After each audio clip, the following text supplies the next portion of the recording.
Olá, bem-vindo a todos à nossa live de saúde mental do Instituto Olhos da Almaçã e do Grupo dos Jungianos de Brasília. E nessa noite maravilhosa, nós vamos discutir um tema que eu acho que dá mais profunda relevância dentro da nossa atualidade, que está dentro do espírito do nosso tempo, que é o Destratado de Tordesilhas. Particularmente, eu dei esse nome para esta live, né? Porque isso acaba representando um processo que nós temos social interessantíssimo de estarmos vivendo um mundo sem fronteiras, onde a gente não tem mais as barreiras que nós tínhamos no século passado, no milênio passado, onde você tinha fronteiras muito bem demarcadas, né? E para a nossa live de hoje, eu convidei, né, Josias Gonçalves, que é um dos grandes especialistas da área da informática aqui da região Centro-Oeste. Né? Bem-vindo, Josias, boa noite. Boa noite, obrigado. Muito bom ter você aqui conosco. E convidei também o grande homem do marketing daqui da região Centro-Oeste, né? Um dos mercadólogos mais competentes aqui da nossa região, Sandro Sala. Boa noite, Sandro, bem-vindo. Boa noite, grande Jorge Monteiro. Receber elogios do que para mim é o maior psicólogo de Goiás, para mim é sempre uma satisfação. Maravilha, obrigadão pelos elogios, Sandro. Mas, bom, particularmente eu acho muito interessante essa proposta da gente parar para pensar, né, o que virou a nossa civilização, a nossa sociedade hoje, a proporção, né, que pela tecnologia, Josias, eu vou começar com Josias, né? Desde a geração dos anos 80, quando nós começamos a poder utilizar de verdade os computadores pessoais, com a chegada da internet, inclusive na área acadêmica eu vi um boom, né, de artigos, o pessoal com medo da globalização, que o mundo era globalizado, que isso ia acabar com a cultura do social, né? Tinha uma coisa meio quase que um terror espalhado até no meio acadêmico, né? Coisa meio da teoria da conspiração, né? E, na verdade, passou a década de 80, a década de 90, 2000 chegou, 2010 chegou, estamos em 2020. A minha percepção, inclusive, com acadêmica, é que o mundo sempre foi globalizado, não foi a internet que globalizou. Tá? Os medos não se fundamentaram, até porque, né, culturas nacionais acabaram se tendo que se fortalecer para ter o que mostrar para o mundo. Então, eu vi muito isso na cultura indígena. De repente, o índio que não usava mais cocar voltou a usar cocar, né, porque ele tinha que mostrar para o mundo que ele era índio. O goiano valorizou o piqui como nunca, todo mundo tirando fotinho de piqui, né? Mas o legal dessa história toda, principalmente com o avanço da informática, né, Josias, foi que o mundo acabou fronteira, né? A gente não tem mais essa coisa do nacionalismo dos anos 70, né, que a gente pode falar de um país isolado no mundo, com fronteiras fortemente armadas, né? A internet quebrou isso tudo, né? Como é que é a tua percepção disso hoje enquanto profissional da área, Josias? A percepção, na verdade, a tecnologia, ela sempre acompanhou as necessidades e as aspirações das pessoas, né? Então, ali na década de 70, quando nós começamos aí a geração networking, né, que é aquela geração que se preocupava em interligar partes, né, compostas, a primeira coisa que a gente nota é a necessidade da velocidade da comunicação. Né? Se partimos do princípio de que a velocidade com que ocorre a comunicação é que acelera os processos e, portanto, você acelera tempo e pessoas, a tecnologia nada mais é do que uma tentativa nossa de acelerar esses processos, principalmente de intercomunicação. Os anos 70, ele foi um deslumbre disso a partir do momento que nós descobrimos como interligar os sistemas, como interligar um continente ao outro. Né? Inclusive, um dos primeiros desenhos da ARPANET, que foi a precursora, foi uma interligação entre Berkeley e a Inglaterra, em Londres mais especificamente. Então, você tem aí um deslumbre, né, feito via conexão por ondas curtas, da primeira rede integrada entre computadores. E a principal função disso era exatamente trafegar informação, trafegar dados. Um pouco anterior a isso, você tinha já a revolução dos computadores, que era unidade de processamento, né, para poder fazer cálculos aí de dados e reter esses dados para posterior processamento. Mas a internet em si realmente é o que veio a derrubar as barreiras, e essas barreiras elas não se tratavam mais de qual língua ou quais regiões se estaria, mas sim o impacto cultural e o conhecimento que se poderia trocar entre pessoas e instituições através de uma rede, né? Uma rede que é expansível e foi criada para não ser centralizada, né? Hoje a internet talvez seja uma das únicas tecnologias que ela não é centralizada, né? Você consegue ter desdobramentos e registros aí da internet por todo o mundo, independente de governos. Então você consegue ter essa rede que consegue penetrar em qualquer país, né? Desde que tenha isso. E a tecnologia, ela veio exatamente atender a necessidade, né? A vontade que as pessoas tinham de se comunicarem mais rápido, com mais eficiência, né? E aí, nos anos 80, a gente começa a ter, então, as evoluções dessa tecnologia e o surgimento do primeiro telefone celular, né? Que eu coloco no contexto da internet, porque se até então era apenas textos, pela primeira vez a gente conseguia ter mobilidade, né, urbana no nosso local, na nossa região, e ao mesmo tempo falar com qualquer pessoa ao redor do mundo, né? É muito legal pensar nisso, né, Josias? E o interessante disso é que eu lembro que os primeiros celulares eram do tamanho de um sapato, né, de homem adulto, né? Era o bom e velho chamar famigerado tijolão, né? Era uma maravilha, né? Era É, o o tanto famoso que a gente tijorola, evoluiu né? hoje é muito engraçado, o tanto que nós evoluímos e o tanto que esse cenário mudou, inclusive o contexto da psicologia, do comportamento humano, né? Mas deixa eu abrir aqui para o nosso outro convidado para a gente ir ampliando o bate-papo, né? Até para situar, né? Sandro Sala, né? Um dos maiores analistas de mercado aqui da nossa região centro-oeste. Toda essa mudança, Sandro, né, que nós estamos vivendo hoje, de um mundo sem fronteiras, né, a redundância do mundo que para mim sempre foi globalizado, né, o pessoal fala, isso é novidade. Eu brinco que a China já tinha globalizado o mundo em 1500, né, as rotas das especiarias. Se a gente for olhar, coisa bem mais antiga do que a gente está falando hoje em dia, né? A China saiu de férias para, na última década, né, se a gente for olhar, né, o último século, os Estados Unidos assumir a ponta, né? Mas toda a Inglaterra também, Portugal, né? Se a gente fizer uma análise da história, o mundo sempre foi globalizado.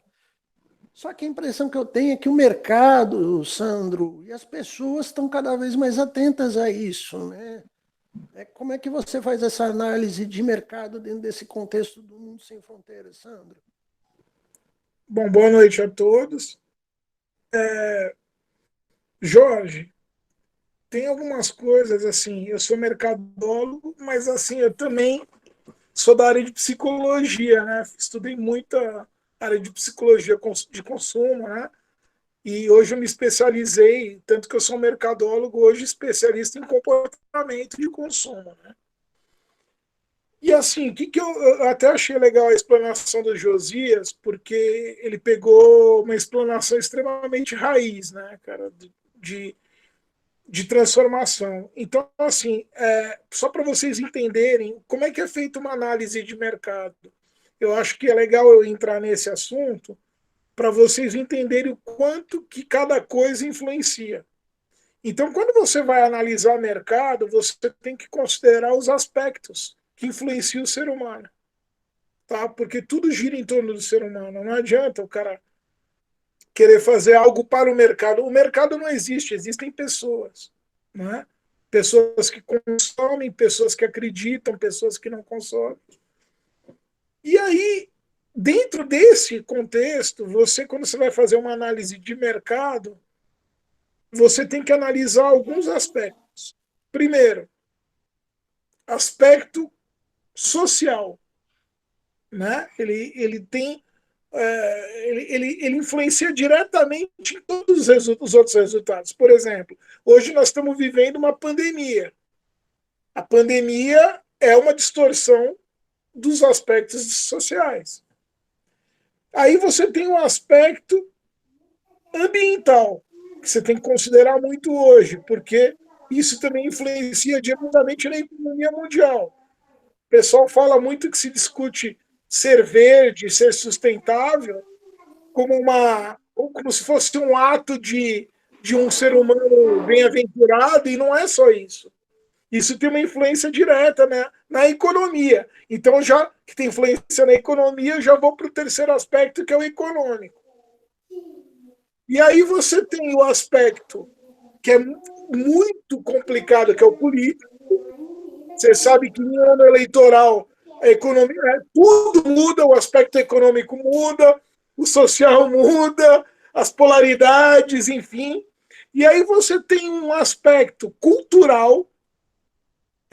Que é o aspecto cultural, só para vocês entenderem? Às vezes o cara lança um apartamento com uma tecnologia nova. Por exemplo, a Toquital lançou há mais ou menos 15 anos atrás um apartamento que era, você escolhia a planta, porque ele era tudo em drywall. Então, é maravilhoso isso. Só que ele não considerou os aspectos culturais. Foi um fiasco. Eles tiveram que voltar para a alvenaria convencional, porque a cultura não aceitava a tecnologia naquele momento.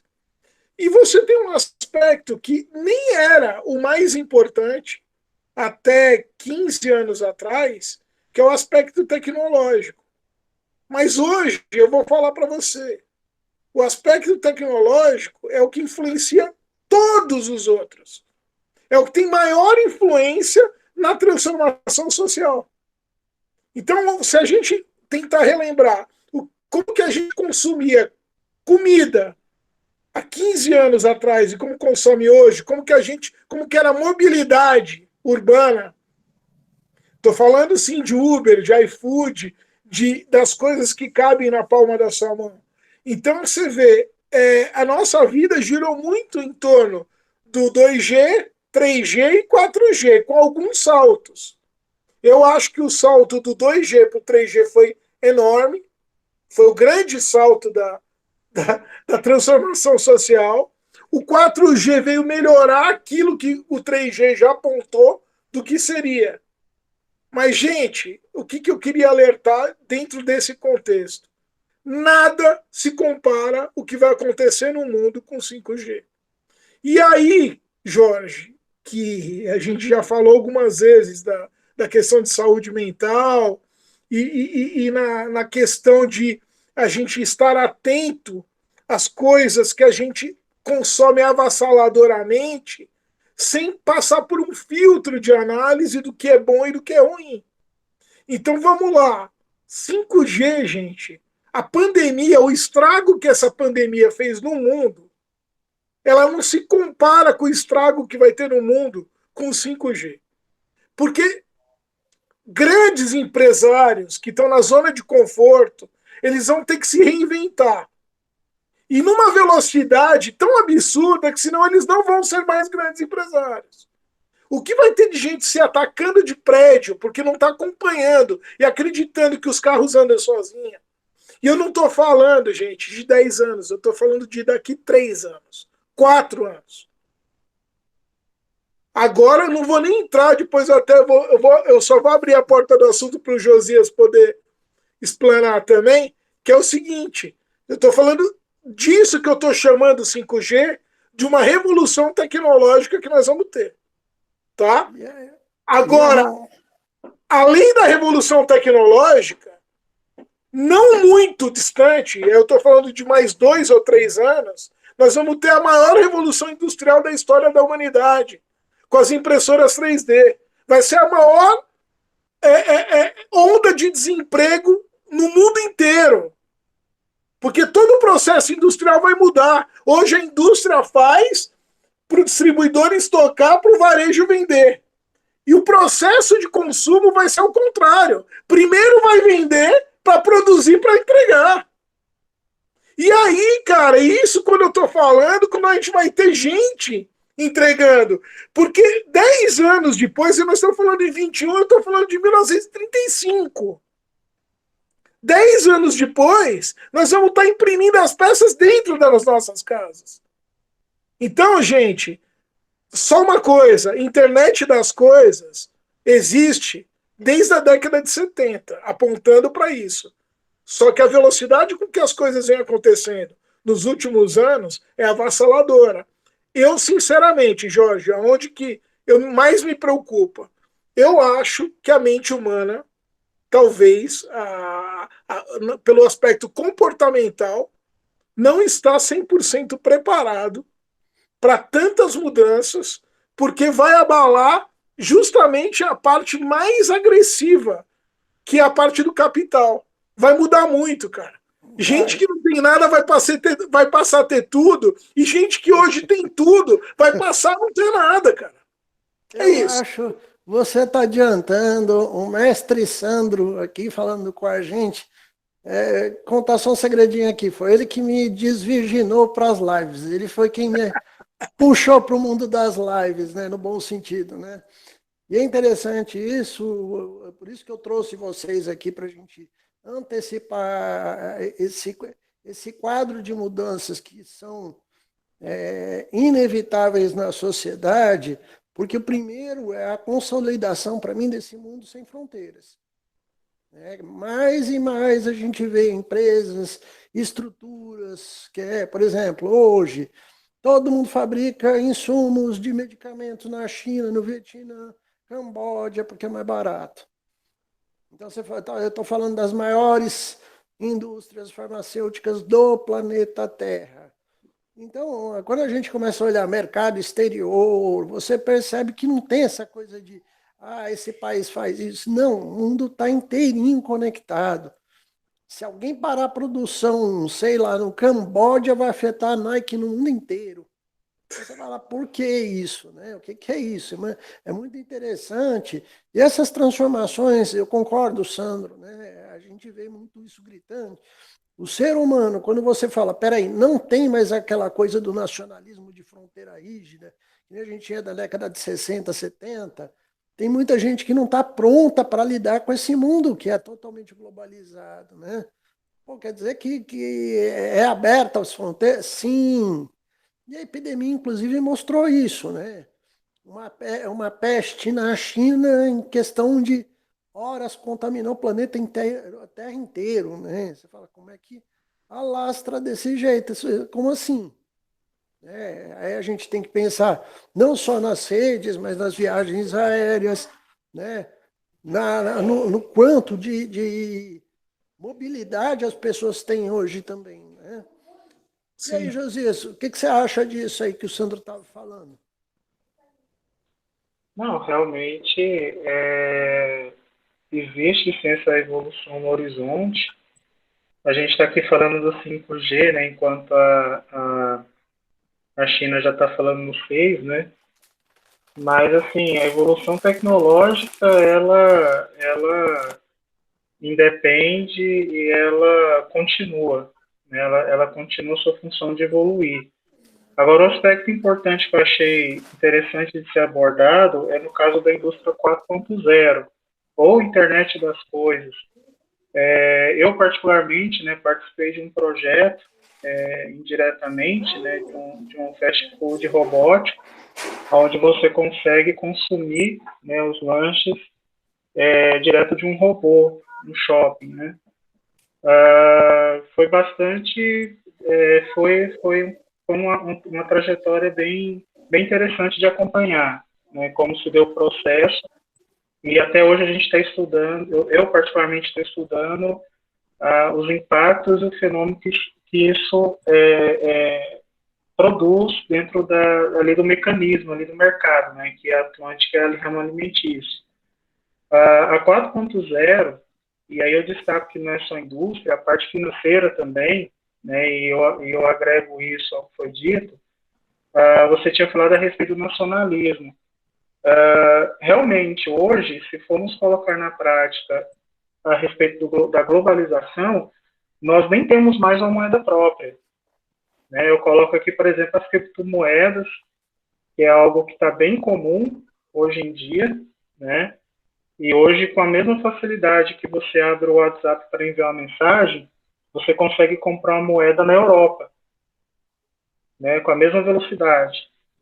Então, assim, hoje, o capitalismo, o próprio capitalismo, ele tá sendo transformado pelas ferramentas que estão à disposição hoje da rede.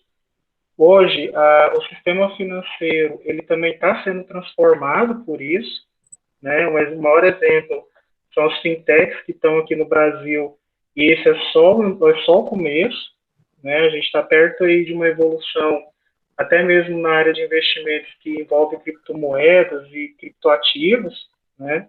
Que não é sob controle não tem controle de banco central algum, é uma moeda descentralizada.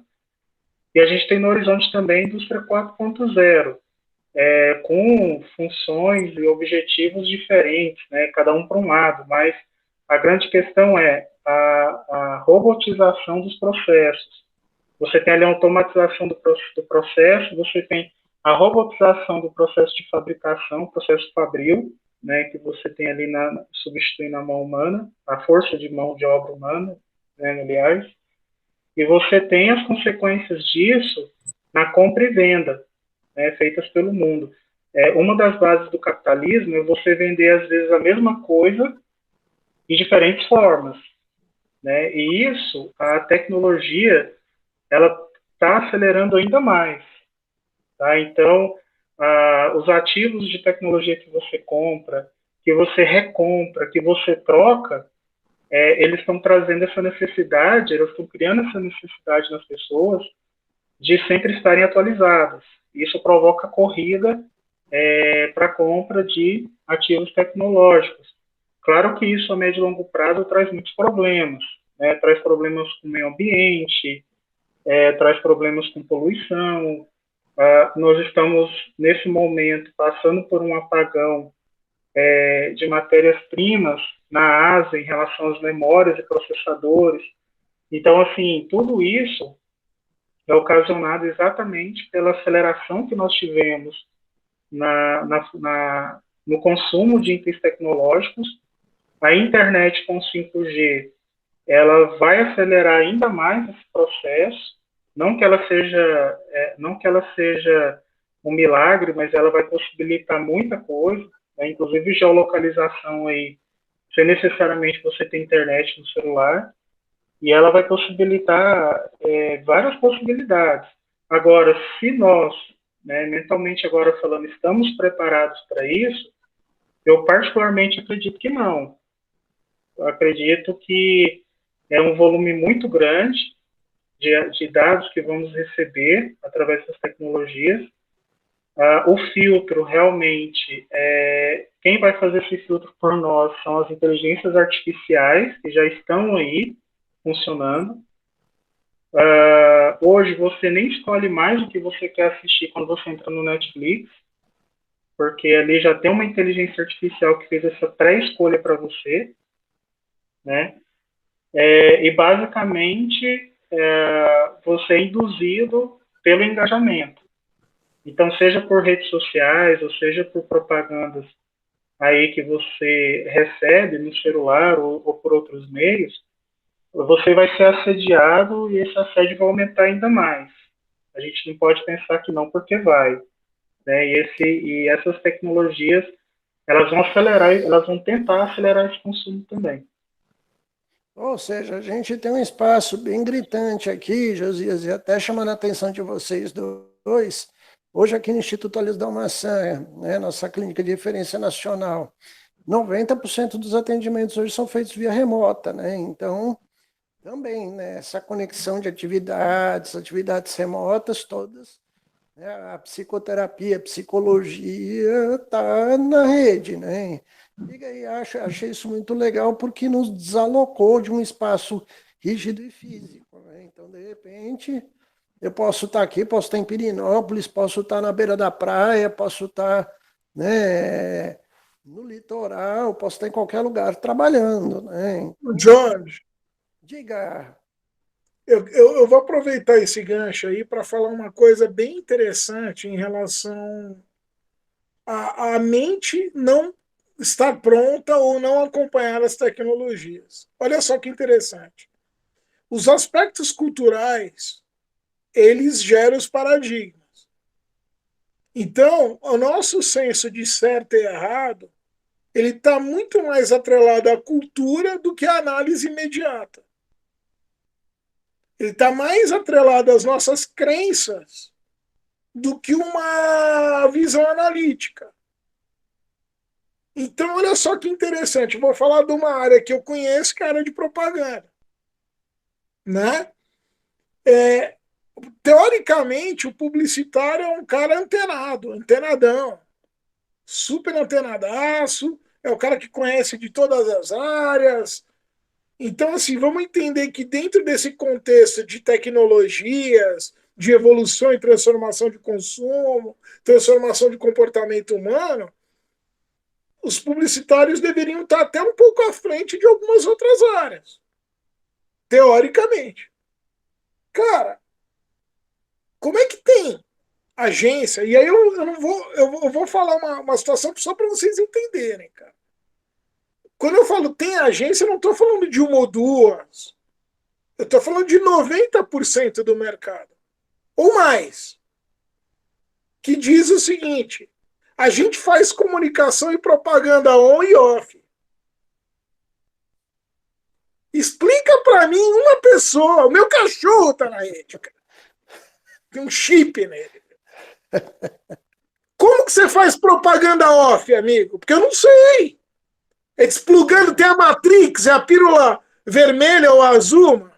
Porque assim não existe isso. Então eu só estou mostrando para vocês que o publicitário já não acompanha.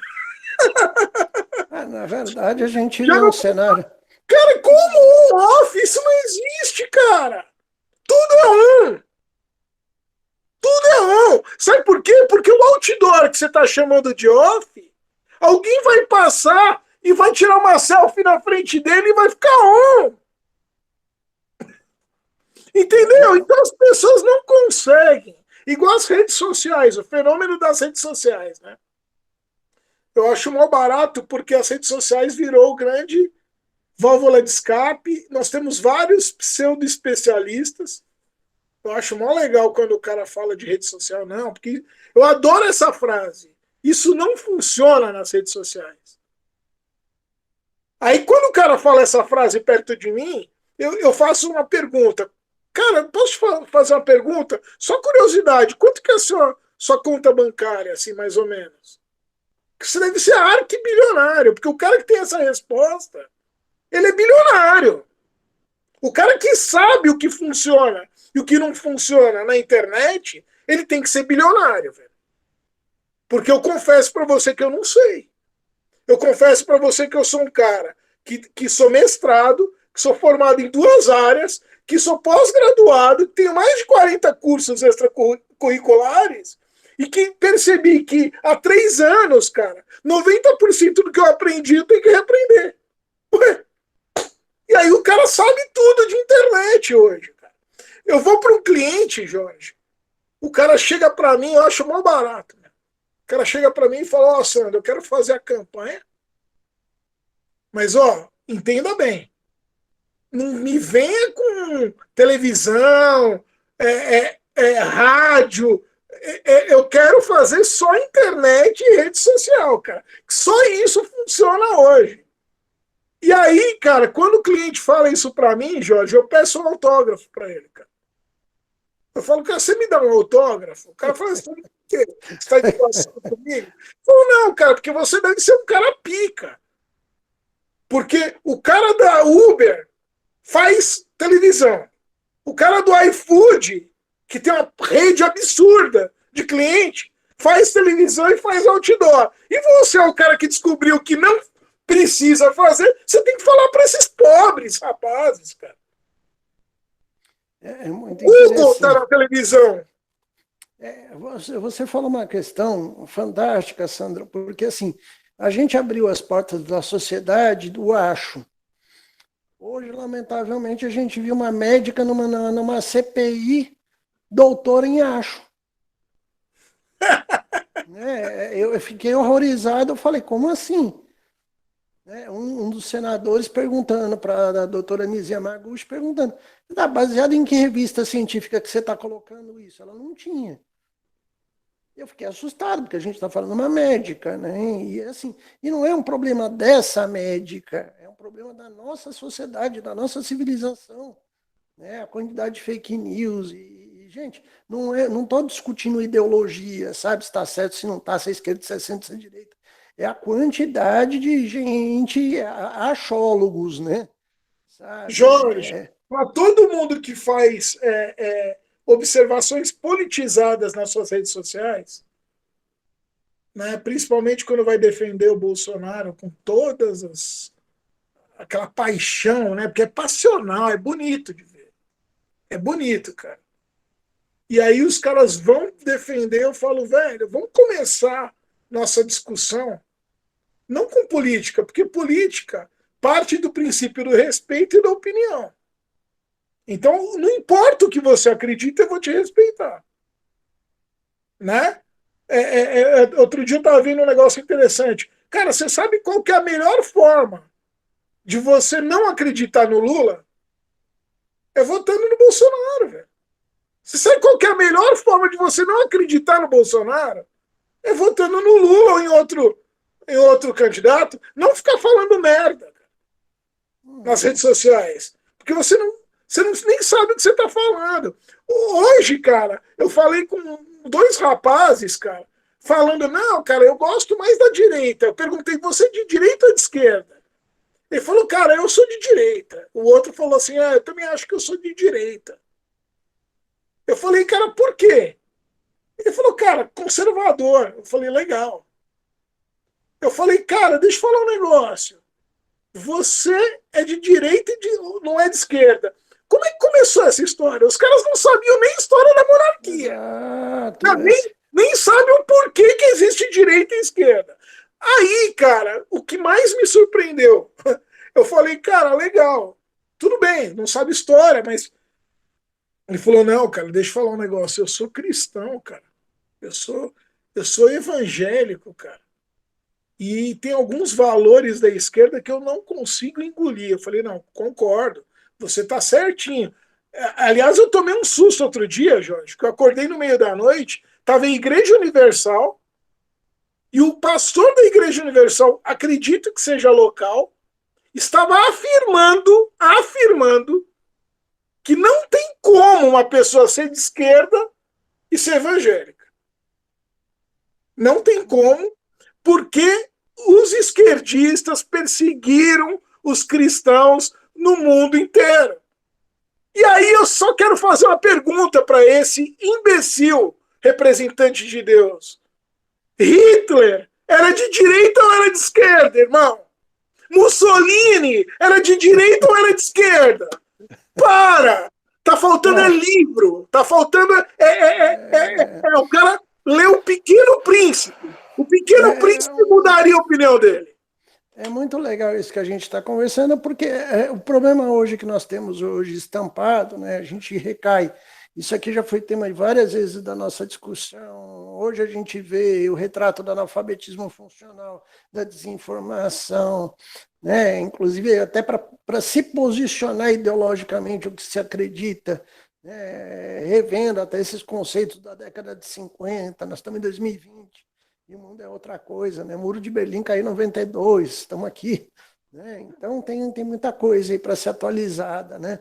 E acho que o tapa na sociedade obrigando essa atualização vem exatamente disso que a gente está discutindo, que é a questão das tecnologias, né? Dessa questão do mundo que eu falo que quebrou as fronteiras, quebrou as localidades, e de repente você está numa casa, né? Eu acho muito interessante quando você começa a perceber até isso, né? Que o mundo te obriga a conviver com o estrangeiro. Sim, A colônia de venezuelanos morando em Goiânia hoje está beirando aí em torno de quase 5 mil.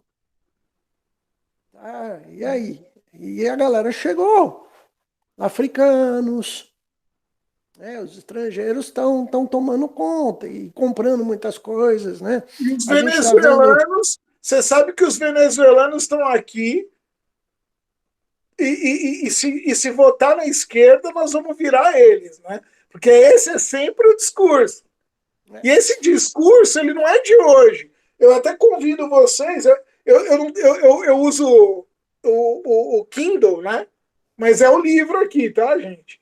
Quem tiver alguma dúvida sobre esses mitos, tem esse livro aqui que é muito legal, entendeu? Ele se chama Tudo que você precisou desaprender para virar um idiota, da Meteoro Brasil, e ele ensina todos esses mitos que comunista come criancinha, que Legal. coisas que falam, né? Da politização, sabe, Jorge? Sabe por quê? Eu não estou aqui defendendo bandeira de esquerda, não, apesar da minha posição ser clara aqui, entendeu? Mas assim, eu vou até falar uma condição contrária, para você ver o tanto que a sociedade está doente. Você está sabendo que a Coronavac provavelmente vai precisar de uma terceira dose, tá? Tá se falando aí no meio médico que é Coronavac. E aí já tem um monte de gente politizando, né?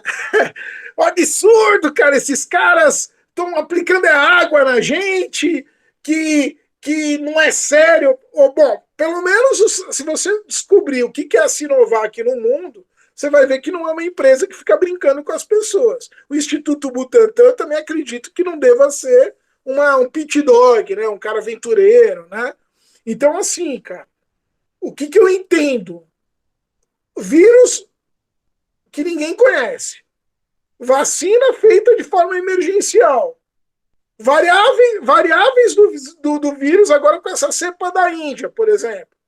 É óbvio que as vacinas vão precisar de algum tipo de ajuste. Então não há necessidade de politização. Apesar que se o presidente tivesse dado Coronavac para o Brasil inteiro, já não tinha mais pandemia. Tinha pequenas epidemias. Mas vamos lá. Só para não ser esquerdista na posição. Olha só que interessante, cara, o lance da cloroquina, que você até estava falando da médica, né? Muitos médicos no mundo, muitos médicos, independente de ser esquerda, de direita, defendem que a hidroxicloroquina ela, ela é uma boa medicação antiviral nos 3 primeiros dias da doença. Independente se ela vai resolver 100% ou não, ela é uma boa medicação antiviral na visão de alguns médicos. E, cara, na história da medicina sempre foi assim, né, Jorge? Tem médico que consulta, que fala que é pra você tomar Tilenol e outro que fala que é Novalgina. É normal, é normal. Agora, como virou o remédio do Bolsonaro, também ninguém pode mais tomar cloroquina, entendeu, cara? Então essa Eu acho. politização tá destruindo o Brasil, a verdade é essa. E, na verdade, Sandra, a gente está falando de um processo muito interessante, endêmico, que é a questão da perda do bom senso, né? Então, eu acho que se as pessoas tivessem bom senso, a gente não passava por nada disso. E aí o que você está relatando é uma questão que a gente vê muito em consultório, todo mundo que está aqui, que é da área de saúde, vê isso, é o processo do radicalismo, né? Sabe, que vira uma coisa chata, vira uma coisa terrível, né? O cara só escuta rock and roll. Quer dizer que eu não posso ir com o cara porque que tal do Jorjão, que ele vai chegar lá, ficar reclamando de todo mundo, pô, que samba ruim, que não sei o quê. Pô, fica chato, tem que ficar em E ele casa, né? vai no lugar que tem samba, né? O cara vai no show de É, sertanejo pra criticar, não vai, cara. exatamente, né? Mas a função do chato é essa, né? Estragar o prazer dos outros, né? Então a gente vê muito isso, né? E aí, Josias, tá? Sobre essas alterações que a gente vem falando do mundo, né? De uma certa forma, você anunciou uma questão muito que eu piro para ela mesmo. O Harari é um dos caras que anuncia todas essas mudanças tecnológicas, o grande historiador, né? E é interessante que é muito acelerado todo o processo, né? A gente está falando de um cenário de mudanças de mundo para 3, 4 anos. Tá? E que para nós, aqui no cenário também da psicoterapia, né? Da área de saúde, né? Eu ri demais quando começou a pandemia, porque tem uma turma que era muito radical. Ah, não, não vou fazer isso, não. Passou 4 meses que o cara estava sem receber um Vitem, que não conseguia trabalhar. Ele falou, não, eu acho que eu tenho que... Como é que faz esse negócio aí de atendimento à distância, né? Então a gente tem, pela tecnologia, mudanças radicais de comportamento, né, Josias? O que você acha disso tudo? É, atualmente nós chamamos esse processo de transformação digital, né? É quando você tem processos, às vezes manuais, e você passa a exercer esses processos de forma digital, né? No início da pandemia, eu até comentei com o Jonas, né, com um amigo nosso em comum, que talvez esse talvez fosse a maior chance que nós teríamos de fazer um estudo a respeito do impacto de uma transformação digital em larga escala. Como isso iria afetar a vida das pessoas, as empresas, como isso iria afetar a saúde mental, principalmente, das pessoas, porque, igual você falou no exemplo adiante, né, que poderia estar no local e poder trabalhar, né? Talvez a pergunta certa no final fosse: se eu estivesse em tal local, realmente eu iria querer trabalhar? Então, talvez a pergunta final fosse essa, mas na questão da transformação digital, ela foi algo realmente necessário. Ninguém estava preparado da forma que aconteceu, porque teve que ser muito rápido, né? E vamos ser honestos que não foi todas as áreas que se adaptaram à tecnologia. Eu, pelo menos, considero a área da educação, mais da metade das experiências online foram fracassadas, porque não teve uma preparação adequada. E olha que desde 2017, mais ou menos desde 2018, 2017, a gente já tem no horizonte que para 2027, 2028, teriam mais alunos do que vagas em escolas no resto do mundo. Então, o processo de digitalização da educação, ela seria inevitável.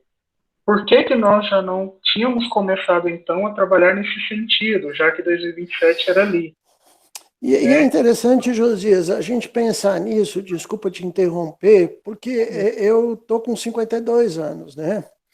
Os cursos eu lembro, eu estou querendo lembrar o nome, Instituto Brasileiro, tinha um negócio assim que vendia curso nos anos 60, 70, né? Por Instituto Universal correspondência. Brasileiro. Isso, Universal Brasileiro. A Rede Globo de televisão, com todas as ressalvas, a Fundação Roberto Marinho, tem o telecurso segundo grau desde a década de 70. Eu lembro que isso já existe desde a minha infância. Né? A gente tem aí o Canal Brasil, né, também, que tem toda a rede de educação via ensino à distância, ou seja, na internet o processo de educação à distância é novo, né? Mas a gente já tem experiências quase que de 40, 50 anos aí funcionando, né? Uhum. Sim, na verdade, assim, nós temos, se fôssemos aí criar especificamente sobre a internet, na internet poucas pessoas sabem, mas as redes sociais são pura ciência. Nós temos aí praticamente 3 grupos, tá? De comportamento. E quando você fala de ensino e educação via internet, a forma com que você apresenta e a forma com que se dá a dinâmica, ela dita o ritmo com que esse aluno ele consegue um rendimento melhor. Por exemplo, as faculdades que já tinham iniciado a sua transformação digital por meio do EAD, elas se deram melhor nesse pulo, tá? Porque já tinha bastante material e a dinâmica já tinha sido absorvida pelas equipes e pelos professores e alunos, inclusive. E, de repente, nós temos escolas que tiveram que implementar o EAD sem as ferramentas adequadas, porque não tiveram tempo de criar estratégia, não pensaram nisso, na verdade, com tempo, né? Foi feito às pressas. E por causa desse modelo de ser feito às pressas, não tiveram tempo de sequer criar um mecanismo de avaliação interna para ver com que qualidade isso estava sendo passado para os alunos. Então, assim, é verdade que muitas escolas vão ter a qualidade prejudicada, sem dúvida, sem dúvida.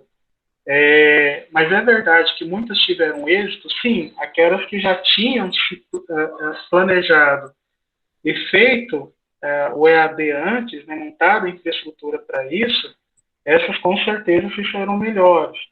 Então, assim, a transformação digital, ela depende muito mais da estratégia com a qual você vai escolher para fazer esse pulo, esse salto, do que propriamente dito de ferramentas, porque ferramentas na internet ela te disponibiliza várias. Isso aí o próprio Google Escola e etc. te dá isso. Mas qual a estratégia que você vai formar para fazer isso? E eu estou vendo uma outra questão, Josias, assim, só para a gente complementar essa linha de raciocínio, parei aqui porque eu acabei de ser atacado por uma gatinha que quer brincar. Figura. Então, o que eu acho interessante? De repente, eu vi essa situação de crianças aqui no interior de Goiás começarem a estudar em escolas de São Paulo. Sim. Você rompeu aquela coisa de eu tenho que estar presencial numa escola da minha cidade, né? É outra questão que a gente fala desse tratado de Tordesilhas, né? Ou seja, de repente você pode estar estudando, fala aí pra galera, fala, oi, tô brincando com meu pai aqui, ó, fala. Segura. Jorge, posso só fazer um comentário maldoso aqui? Diga. Sua filha é uma gata, né? Pior que é mesmo. Desculpa, José, só para desculpar. Não, tá tranquilo. Então, assim, a transformação digital, ela depende muito mais da estratégia que você tem de como fazer ela, observar experiências de outras pessoas do ramo, porque essas experiências vão te mostrar aonde elas acertaram e onde falharam, né? E a partir dessa estratégia que você faz, que você monta, é que você vai saber quais ferramentas você vai precisar. Então, assim, apesar das ferramentas hoje assumirem um certo protagonismo, né, apesar da gente ter o Zoom, o próprio Google Meet, como a gente está fazendo agora, e outras ferramentas, a ferramenta, no final, ela é só parte da paisagem. Tá? Porque à medida com que você vai se envolvendo, conforme a tecnologia for evoluindo ainda mais, ela vai se tornar apenas parte da paisagem, ou seja, você vai interagir com ela sem saber que você está usando aquela tecnologia. Então, assim, conforme a tecnologia for evoluindo, essa transformação digital... Oi? Você diz vira uma inércia. Acaba virando uma inércia. A tecnologia, você não vai perceber, ela vira inércia. Sim. Ela acaba sendo incorporada dentro de qualquer coisa que você for fazer no seu dia a dia. Por exemplo, há 15 anos atrás, quem levava o celular para o banheiro? Há 15 anos atrás, muito curioso isso, né? Quem que dormia perto do celular, né? Isso, então assim, a tecnologia ela entrou tanto na vida das pessoas, tá? Que se você retira, elas não sabem mais como fazer as coisas. Então, assim, é o que a gente fala que a matriz, a gente chama isso, né, de matriz de dependência. O quanto você vai se tornar dependente das ferramentas com as quais você escolhe trabalhar, e se surgir ferramentas novas, a velocidade de adaptação que você vai ter a essas novas ferramentas. Então, assim, a transformação digital ela vai muito além da mudança e da interconexão entre pessoas. Ela atinge frontalmente a forma com que você resolve os seus problemas no dia a dia, a forma com que você lidar com a própria vida no dia a dia. Né? Josias, Seja por livros, foi. posso fazer 2 perguntas para você? Só um minutinho, gente. A Catiane tinha levantado a mão, pois não, Catiane? Só um Não, minutinho, Jorge, Sandro. em relação ao tempo, nós temos 9 minutos. Ok, não, tranquilo. Pode fazer as perguntas, Sandro. Eu quero fazer porque eu tô gostando da abordagem do Josias. E para mim tem 2 situações que são fundamentais, 2 agendas que têm que ser discutidas. Né? Uma para ser analisada e uma para ser extremamente discutida em termos de conhecimento. Eu acho que tinha que virar grade na escola. Análise de fonte, essa é a primeira coisa. No mundo que a gente absorve muito mais informação, mais importante do que entender a informação é a gente tem que começar a entender a fonte da informação. Né? Então, essa análise de fonte. Como que você entende que isso vai evoluir? Essa é a primeira pergunta. Segunda pergunta. Essa transformação e essa afetividade com a tecnologia que o Jorge levantou, ela não pega somente o público mais jovem. Pelo contrário, surpreendentemente, eu vejo que a terceira idade, ou a melhor idade, ou o nome mais adequado, melhor o cacete, né? Melhor idade é 18 anos, né? Para, né, gente? Que hipocrisia do caramba. Os idosos em si, eles pegaram o tal do WhatsApp, o tal do Instagram, cara, e não largam mais, cara. Assim, é impressionante como eles viraram dependentes. Isso virou. Qual que é a sua visão? Aí é uma visão psicológica sobre a afetividade que as pessoas passam a ter com a tecnologia, entendeu? E, Sandro, complementando, a gente está vendo isso, e agora o mercado acordou para isso, agora tem o tal do Obavox, né? Que eu achei um barato, cara, você vê, né, a vozinha lá no interior, na fazenda, lá de repente, stalkeando as netas tudo, né, mandando... Você fala, cara, que fantástico, né? E 10 minutos aprender a lidar com a tecnologia, né? E virou, né? Vamos começar ao contrário, né? Deixa eu começar por esse último tópico e eu vou na questão das fontes. Assim, a terceira idade, ela tinha um problema, tinha não, ainda tem, um problema muito grave que é de isolamento, principalmente de parentesco familiar, tá?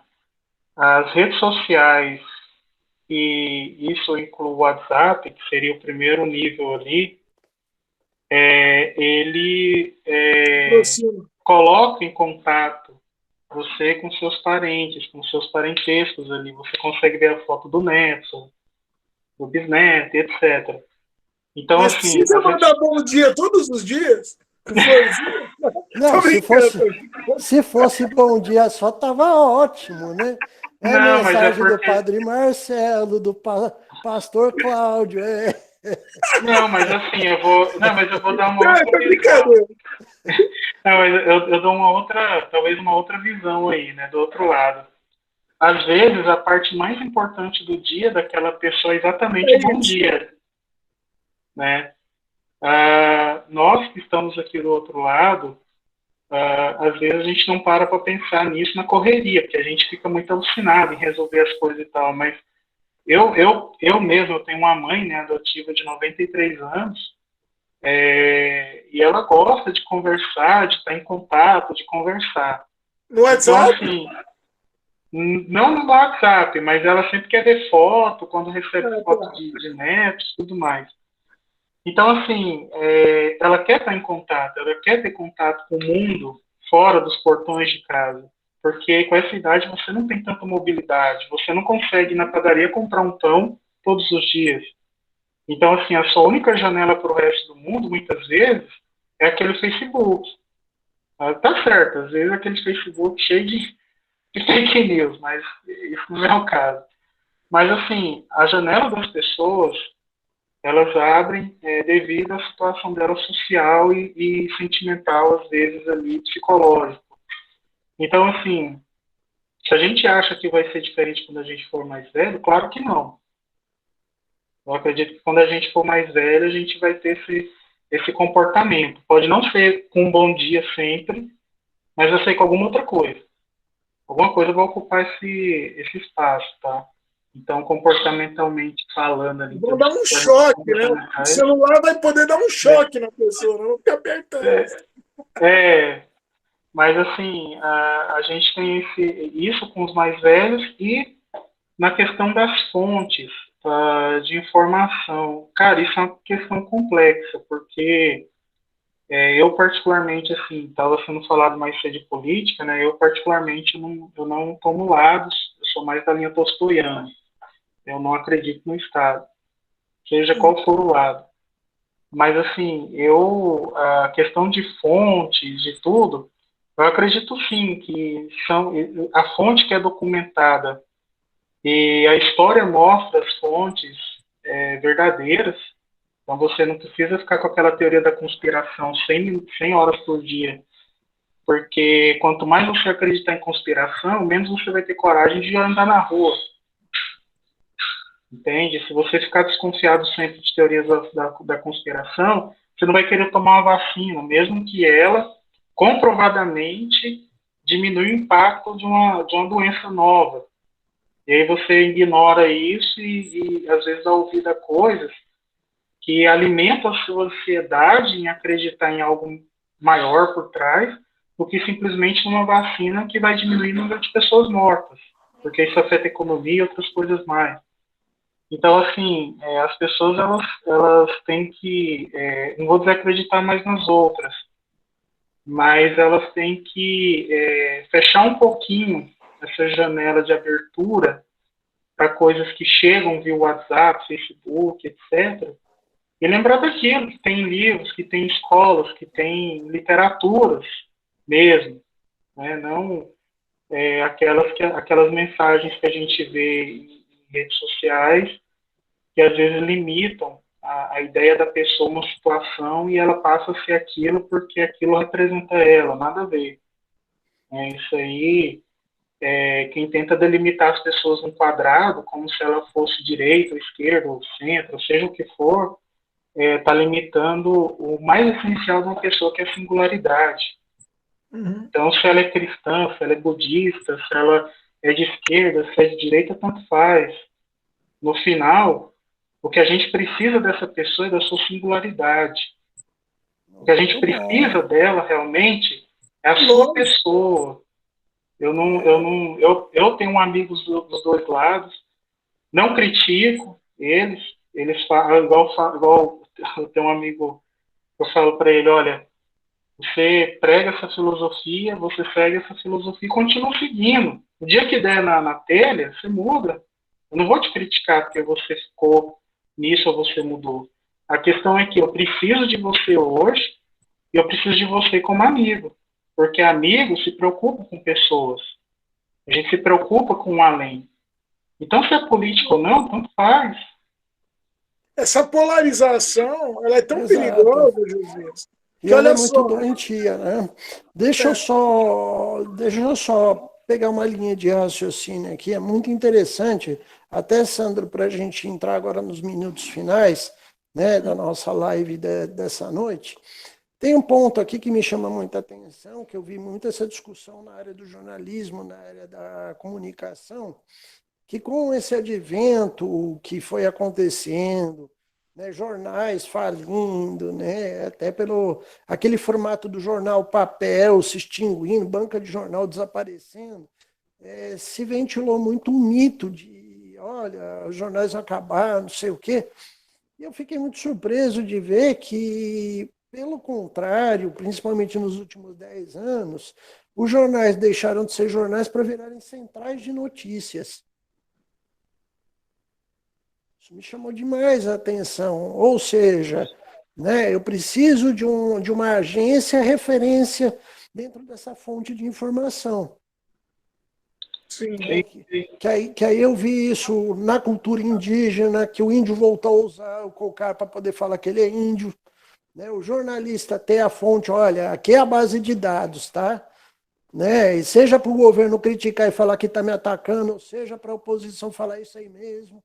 Né, teve uma valorização desses papéis aí, né, das fontes, né? E eu achei muito legal que vocês falaram da gente, né, ligar o filtro, né? Ó, não acredita em tudo, checa as fontes, verifica se é isso mesmo, até para não acontecer que nem a nossa doutora, né, que saiu reproduzindo estudos para Deus e o mundo. Aí quando perguntaram para ela, é a fonte disso aí, tá onde? Né? Aí ela fez aquele tradicional cri, cri, cri, cri, né? Aí fica feio, né, doutora? Doutor, você trabalha no Einstein, doutora, faz isso com a sua carreira, não, doutora. Isso Pelo amor de Deus, fica muito feio, doutora. Checa a fonte, doutora. Não aperta o play sem checar a fonte, doutora. Pelo amor de Deus, doutor, não faz isso com a sua carreira, não, doutora. Sabe? Gente, Mas eu vou assim, pedir para a vocês. tecnologia, Jorge, não deve. Quando eu fiz a pergunta para o Josias, era justamente por isso. Porque antigamente, se a mídia quisesse manipular você, ela tinha a faca e o queijo na mão. Porque você não tinha como checar a informação.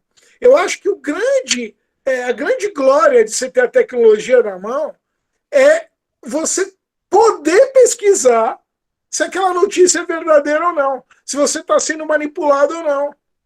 E as pessoas, cara, que têm isso na mão hoje, elas não praticam isso, elas simplesmente recebem.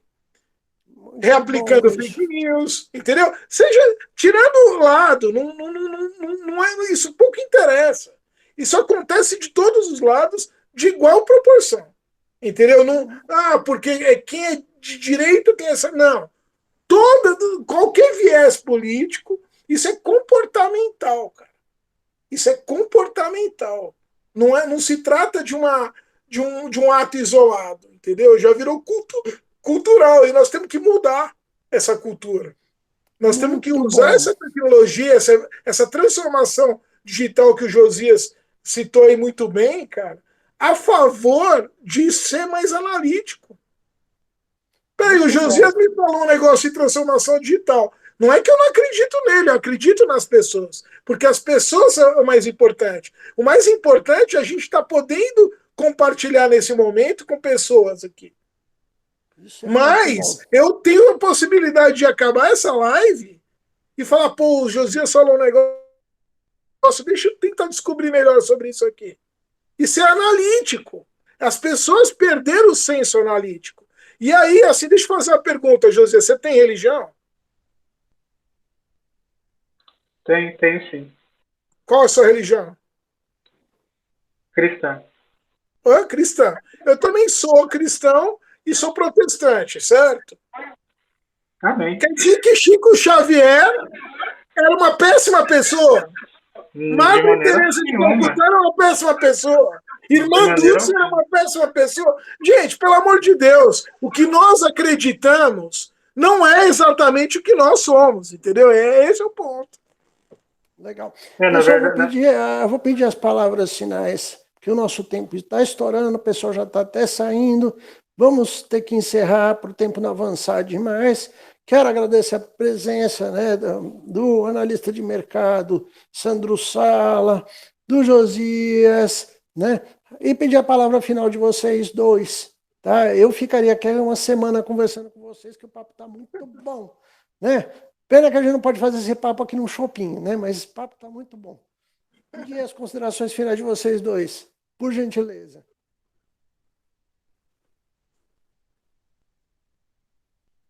Pode ir, Gil.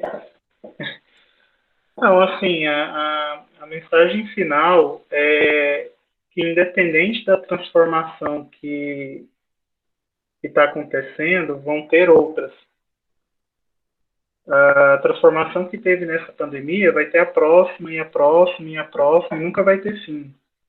Tá? Então, assim, que dia que a transformação digital vai terminar? A resposta é nunca. Tá? Agora que a gente está aprendendo a ir para o espaço de forma quase que autônoma por empresas, né? A revolução tecnológica, a aurora do homem para a tecnologia, ela só está no início. Ela está longe do fim. Talvez a única evolução realmente que estamos deixando de lado é a conceitual. É aquela que a gente alimenta os nossos pensamentos, os nossos corações.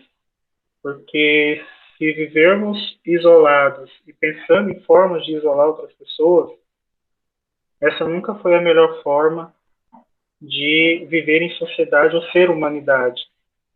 Então, toda tecnologia que for utilizada para fins que não é de união, além de ser mal utilizada, ela é ruim e possivelmente não vai sobreviver.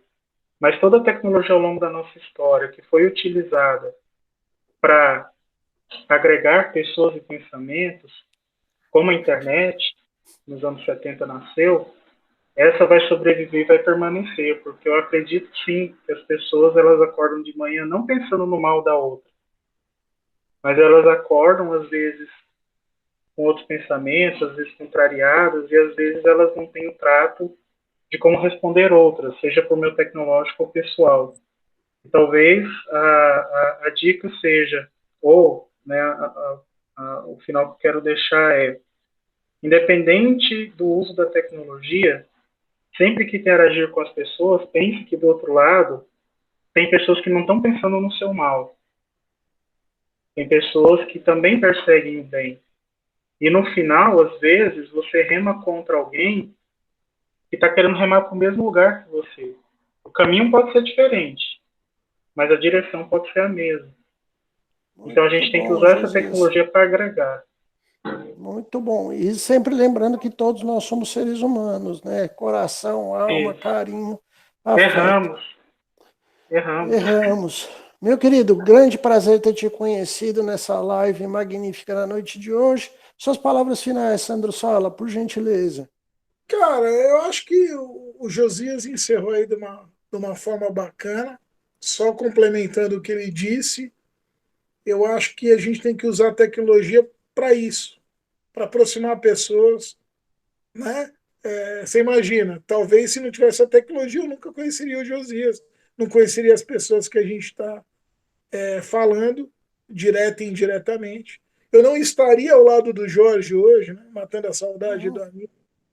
E eu acho que é isso. Se a gente usar a tecnologia como meio de uma coisa maior, né, que vem antes da tecnologia, sabe? É igual quando eu vejo um comentário assim, Sandro, você fez esse layout no Illustrator ou no Corel? Que diferença faz? Você editou uma música no Pro Tools ou no Cubase? Ué, por quê? Você ouve a música e fala, eu acho que foi feita no Cubase. Aí eu vi um vídeo, isso daí foi editado no Final Cut. Cara, eu acho que esse é o exemplo.